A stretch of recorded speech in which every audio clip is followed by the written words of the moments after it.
Hi Jordan, may tanong ako sa'yo. Pag nasagot mo to, may grade ka sa akin 50 points. Paano mo natin malalaman kung gaano kahaba yung wire na ipapasok natin dito sa ating switch? Yung sukat po dito.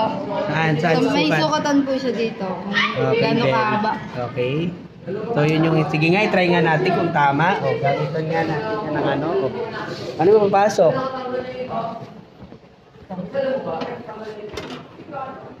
Okay na yan. Ano mo na, naka-roll. Yan, sige, tingnan natin guys kung tama yung sinasabi ni Jordan. Kasi, sabi nila, nagtuturo daw tayo ng mali. Pero yun talaga yung tamang sukat. Hindi dapat siya lumalabas yung wire sa... Okay. Oh, very good. Nice, 50 points. Congratulations. 50 points.